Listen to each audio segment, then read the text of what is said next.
For our anniversary, my husband gave me an expensive watch.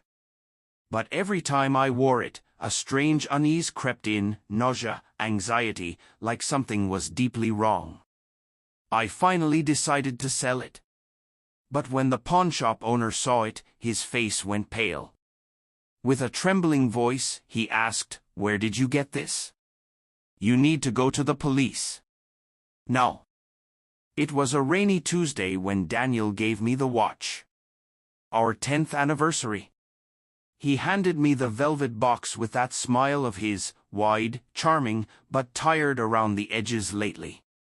Inside was a gleaming timepiece, rose gold, elegant, unmistakably expensive. The ticking was quiet, but as soon as I fastened it to my wrist, it felt deafening. Like a second heartbeat that didn't belong to me. At first, I told myself it was nerves. Maybe the pressure of the occasion. Maybe guilt that I hadn't gotten him anything as grand. But then came the nausea. Not just butterflies. Deep, churning dread. And the dreams, cold corridors, locked doors, voices whispering in a language I didn't understand. I stopped wearing it, but the unease lingered. I'd open the drawer where it sat and feel watched. I even caught myself apologizing to it once. Ridiculous, I know. Weeks passed, and Daniel never asked why I'd stopped wearing it. He just grew more distant, buried in his work at the city archives, rarely making it home for dinner. The watch remained in its box like a forgotten relic. But I couldn't forget. Every time I passed that drawer, my hand would hover, my breath catch. Something was wrong. On a cold Thursday afternoon, I took it to a pawnshop on Mercer Street. The kind of place where time seemed to hang heavy in the air, where clocks and lamps ticked in discord. The man behind the counter was older, quiet, with kind eyes and fingers stained by years of careful repairs. I placed the watch on the glass and said, "I'm hoping to sell this." He reached out, lifted it gently. And then everything changed. His hands froze. His expression drained of color. He whispered, almost to himself, "No. It can't be." I asked what was wrong, heart pounding. Still holding the watch, he looked up at me, and in a voice edged with fear and something deeper, grief, "Maybe," he said. "Where did you get this? You need to go to the police." No. I stepped back. What? Why? He placed the watch carefully back on the counter, as if it were made of glass. Because that watch, it belonged to a girl who vanished 15 years ago. A girl named Elena Mirek. And the man who last saw her alive, he was never found guilty. The room was silent, save for the watch's soft, relentless ticking. I sat in my car outside the pawnshop for nearly an hour. The watch was back in its box on the passenger seat, ticking like a countdown. The owner, Mr. Abram, I'd learned, had refused to touch it again. She was just 16, he'd said. Sweetest girl. Came in here all the time with her grandfather. I repaired that watch myself for her birthday. His voice had cracked. When she went missing, the case made the news for months. And then, nothing. I should have driven away. Gone home. Pretended none of it happened. But something in his eyes stopped me. That blend of fear and mourning, that wasn't a reaction to just a piece of jewelry. That was grief. Real, tangled, unfinished grief. So instead of going home, I drove to the police. The detective on duty was skeptical at first, until I handed over the watch and told him everything. He studied it, then left the room. 20 minutes later, he returned with a file. A case long cold. He slid a photograph across the table. A girl with dark curls and laughing eyes. Elena? I've seen her before, I whispered. my mind reeled, memories crashing in. At our wedding. I couldn't believe what I was saying. But there she was, in a photo from our reception. Standing in the background. Near Daniel. She was there, I said, voice barely steady. That's impossible, she vanished before we even met. The detective leaned in. Your husband worked at the city archives, right? Daniel Keene? I nodded. Everything in me suddenly went still. He exhaled, slow. There was never enough to convict him. Just suspicion. He was one of the last people known to have seen Elena. He volunteered at the library where she studied. She admired him. He misused that. My stomach turned. The detective studied my face, as if weighing whether I could handle the next part. A few months after she disappeared, he left town. Changed jobs. His name never made it into the papers. Her family moved away. The case just faded. I left the station with the photo of Elena. It felt like holding a ghost. At home that night, Daniel was already asleep. I watched him breathe. The man I had loved for a decade. The man I thought I knew. I wandered to the kitchen and found myself reaching for a box I hadn't touched in years. Old letters. Receipts. The smallest memories of the life we built. And near the bottom, a faded envelope. My name, in Daniel's handwriting. Inside was a photo of me, asleep on the couch. And behind it, a note. You saved me from the man I used to be. I just hope one day I deserve you. I stared at the words, heart racing. Had he changed? Or had I just never seen the truth? I sat there until sunrise, Elena's photo in one hand, Daniel's letter in the other. And something new took root in me, not just fear, but purpose. Elena never got justice. But maybe, just maybe, someone still could. The next few days passed like a slow-moving storm. The kind where the sky doesn't break, but the weight of it presses into your chest. I couldn't look at Daniel the same. Every moment was shadowed by a question I couldn't ask. What happened to Elena Mirek? I didn't wear the watch again, but I kept it with me. As if it had become a thread pulling me forward, a voice too soft to ignore.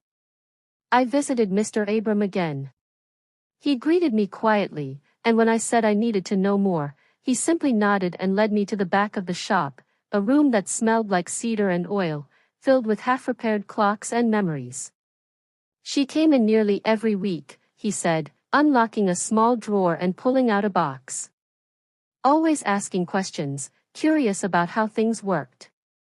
Her grandfather was a watchmaker like me. When he passed, she brought me this. He opened the box and showed me a worn leather-bound journal.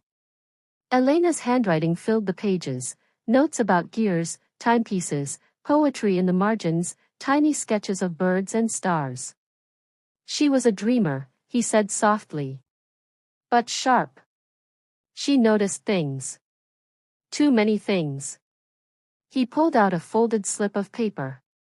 She gave me this the week before she vanished. Told me to hold on to it, just in case. It was a receipt. From a jewelry repair shop on Alder Avenue, dated 15 years ago. The same model as my watch. And in the notes section, 3 words. Name etched inside. I opened the back of the watch that Daniel had given me, fingers trembling, heart racing, and there it was, beneath the casing. To Elena. Keep time, not secrets. My knees buckled a little. He hadn't just bought this. He had kept it. All these years. Hidden it, then gifted it like it was nothing. Mr. Abram watched me with careful eyes. She trusted the wrong person. But she trusted you, too, I think. She had a way of sensing goodness in people. Maybe that's why this found its way back to the light. I sat in his shop for hours, reading through her journal. There were sketches of her grandfather's shop, memories of her mother's lullabies, and then, there were names. Dates. A pattern. She had been documenting something. Names of men who frequented the library at night. One name appeared again and again. Daniel Keene. I closed the book slowly. My hands were ice. Not because I was afraid of what it confirmed, but because I finally understood. She had tried to warn someone. Anyone. But she was a girl. And Daniel? He had a way with people. Quiet. Polished. Dangerous in how invisible he could be. The past had slipped away like a thief in the night. But now, finally, someone was watching. That night, I sat at our kitchen table with a cup of tea and a printed copy of Elena's journal. Daniel came in late. Smiled like nothing had changed. But everything had. I pushed the journal toward him, and for a second, just a second, his smile cracked. And I knew. He remembered her. And more than that, he remembered what he did. Daniel stared at the journal for a long time. His fingers hovered above the pages, never quite touching. The silence between us was heavy, like a clock winding down. "This is Elena's," he said at last. His voice didn't tremble. It didn't crack. It was calm, steady, just like he always was when hiding something. "I know," I replied. He looked up at me then, his expression unreadable. "Where did you get this?" I didn't answer. "Not directly." "You told me once that I saved you," I said quietly. "That you hoped to deserve me one day. But if that was true, why did you give me her watch?" Something flickered in his eyes. Regret? Fear? I couldn't tell. He stood slowly, walked to the sink, and filled a glass of water. His back was turned, but I saw the tension in his shoulders. "I didn't kill her," he said, almost too softly. My breath caught. "I didn't lay a hand on her. But I knew," he went on. "I knew something bad was going to happen. She came to me. Told me she was being followed. That someone had threatened her. She thought she had proof. She was scared." He turned then, and in that moment, he looked older. "Worn. She asked me to help her. To hide her journal. To speak up. And I didn't. I was afraid. I was applying to graduate school. My life was on the cusp of something. I told myself it was just a story. That someone else would step in. That it wasn't my burden. But it was," I said, voice shaking. He nodded. "The night she vanished," he said, "she left a package on my porch. The watch, the note, the journal's first few pages. I panicked. Buried it all. Told no one. Then she was gone, and I told myself again, someone else would find the truth. But no one did." I looked down at the journal. Pages of fear and hope. She had believed someone would listen. "She trusted you," I said, the words heavy with hurt. "And I failed her," he whispered. "For 15 years, I've carried that failure. I thought if I lived a good life, gave love, offered kindness, it might count for something. But it was just silence in another form." We sat there a long while. I thought of the girl Elena had been. Of Mr. Abram's quiet grief. Of the watch, meant to measure time, now holding a story that refused to stay buried. "Come with me," I said finally. "To the police. Bring everything. Speak her name. Let her memory have the truth." Daniel didn't answer right away. But I saw it in his eyes, something breaking open. something long locked away. "Okay," he said. "I will." We went the next morning. Sat in a sterile interview room with detectives who now listened differently, with attention, not doubt. Daniel told them everything. His part. His silence. It wouldn't erase the past. But it opened the door. And a week later, Elena's case was reopened. The courtroom was quiet when Daniel stood to speak. It had taken months to get here. After his statement, new witnesses came forward, librarians, classmates, even a retired detective who had always suspected something but lacked the evidence. Elena's journal, hidden for 15 years, had become the spine of a reopened case. Her voice had not been lost. It had just waited for someone to listen. The man finally arrested was not Daniel, but someone he had once worked with at the library. A security guard with a record that had never been fully scrutinized. Elena had named him in her journal, subtly, between sketches and timepiece diagrams. He had disappeared not long after she did, resurfacing years later under a different name in a different state. Now, he was facing trial. But Daniel was there too. Not as the villain, not anymore, but not entirely blameless either. He had let silence bury the truth. "I didn't hurt Elena," he told the court, voice steady. "But I failed her. And failing someone in need, when you have the power to help, is its own kind of wrong. I see that now. I live with it." His testimony didn't save him from consequence. The DA offered a deal for obstruction and withholding evidence. He accepted it. Community service. A formal record. And the responsibility to speak publicly about what he'd withheld for so long. And still, something had changed. 1 month later, I visited Mr. Abram again. The shop bell jingled softly, and he smiled when he saw me. "She would have liked you," he said as he polished a small silver clock. "Elena? You remind me of her." "I don't feel brave," I admitted. "You don't have to feel it to be it," he said. "You listened. You did what others didn't. That matters." I took a deep breath, then handed him the watch. "I don't want to keep it," I said. "But I don't want to forget her either." He nodded and opened a wooden display case near the counter. Inside were timepieces that had been restored and never sold, each with a small handwritten tag. Some were from lost estates. Some were tributes. Mr. Abram took the watch, placed it in the velvet, and carefully wrote on a tag. "Elena Marek, 1991 to 2010. Time remembers what silence cannot." I swallowed hard. Outside, the wind stirred the spring air. The world kept moving. But something in it felt a little more whole. Weeks passed. Daniel and I separated. There was no anger, no scenes.